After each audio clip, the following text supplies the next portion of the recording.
afternoon mga sir. Welcome back sa aking YouTube channel. At welcome home din dahil nakauwi na din ako sa wakas. So kagabi lang. So makapag-testing na ako ngayon sa aking mga sound system. Silipin ko muna yung mga gamit ko kung ano na nangyari dahil 2 buwan din akong hindi nakauwi. So tingnan ko muna yung mga gamit ko kung anong sitwasyon nila. Okay, so pagkatapos testing natin. Okay, sound trip muna dahil kauwi lang. Testing ko kung wala bang diferensya yung aking mga gamit. Okay. Okay guys, so nandito na tayo ngayon sa aking mga gamit, sa mga aking sound system. So pasensya na at nandito na naman tayo sa malapit sa may maraming mga manok.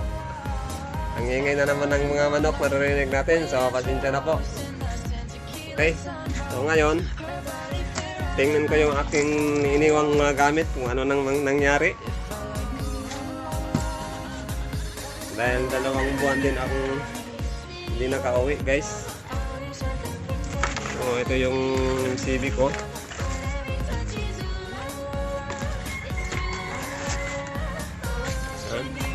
Ayan, dumi. Kasi ayan, mamaya linisan ko na lang yan mamaya guys. Dahil 2 buwan siyang nakatingka, kaya na-stuck yung mga dumi niya. Buti na lang at kahit laging umuulan, meron siyang takip. Ito naman sa ibabaw yung aking mid-high. Ito yung mid-high ko.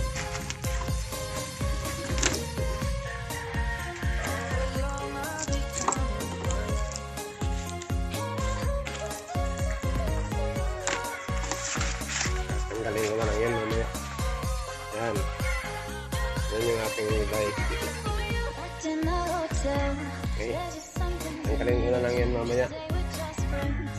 Ito naman yung aking service. Di ko alam kung aandar pa yan dahil 2 buwan na yan nakatingga.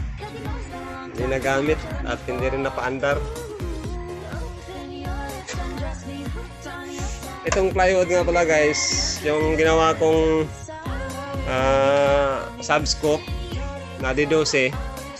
Itong natitira sana, gagawin ko sana yung mid-high. So akala ko hindi ako makauwi. So ngayon nakauwi na ako. So hindi ko na to gawing mid-high. Gagawin ko na lang siyang subscope din na D12 kapares nung una kong ginawa para pantay yung 2 subscope na D12. Okay, so mayroon na akong mid-high dyan. So yung subscope na lang ang papantayin ko. Tapos yung dito yung aking full range na ginawa kong mid-high dati.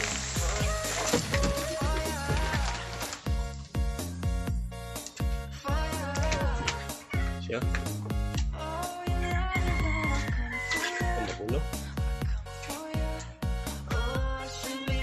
Ito yung pang pares ko na mid-high doon sa subscope.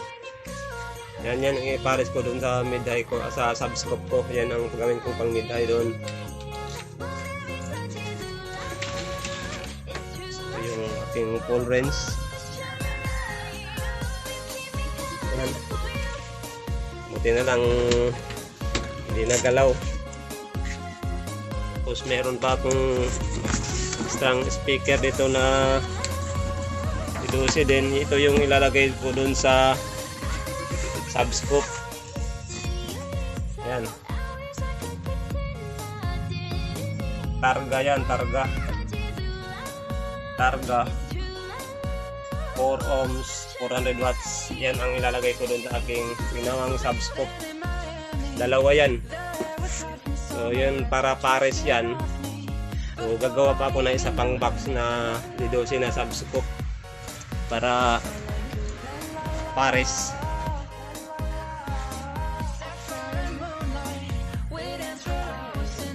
Tapos yung mga bago kong gawa,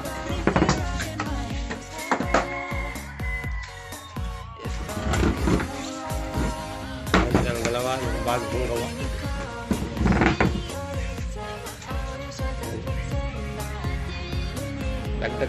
Idagdag ko yan sa aking base.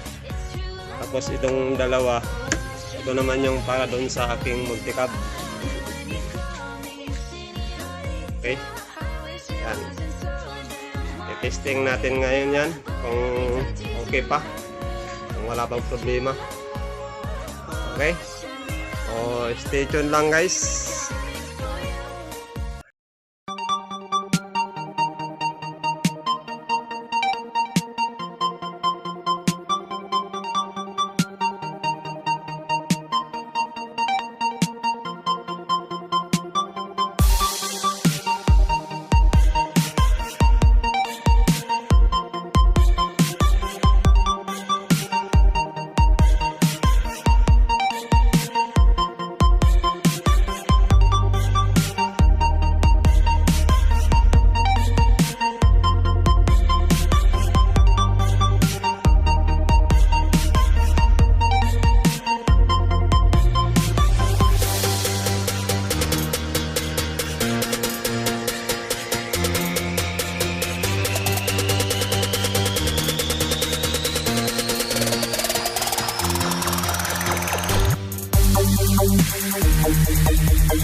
So guys, ang gagamitin ko ngayon na testing, two-way lang siya. Low at saka mid-high lang. Hindi ko muna gamitin tong pangatlong amp. Okay? So yan, testing na natin yan. Power.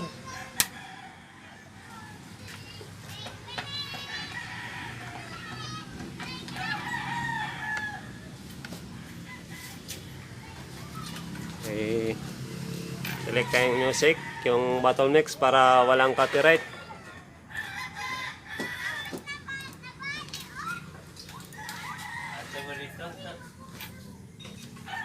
Okay, volume.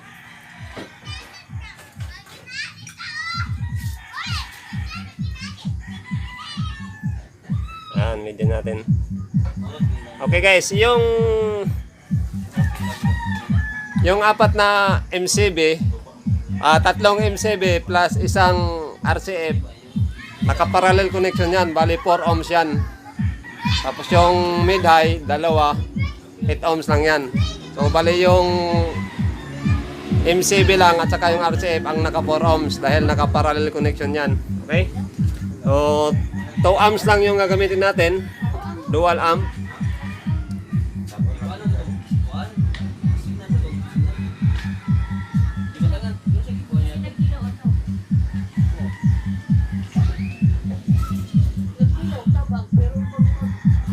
Kusay.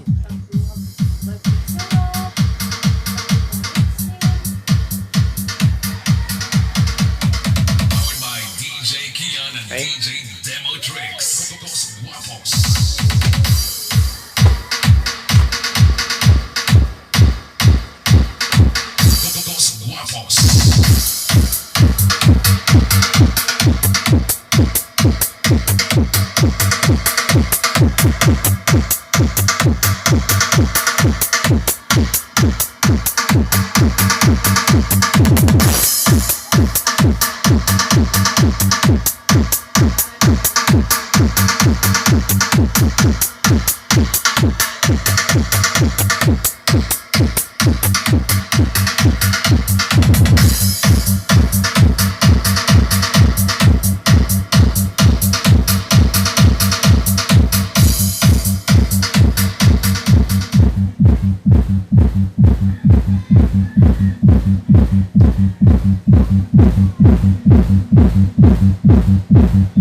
Low lang yan, low.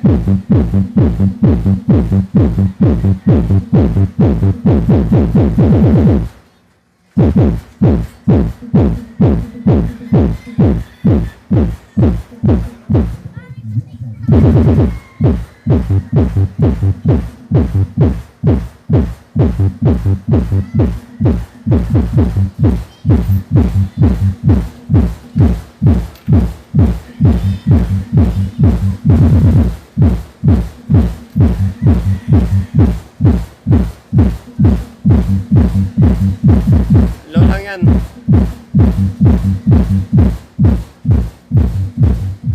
Yun, naka-low lang yun. Tapos yung mid-high guys.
Okay.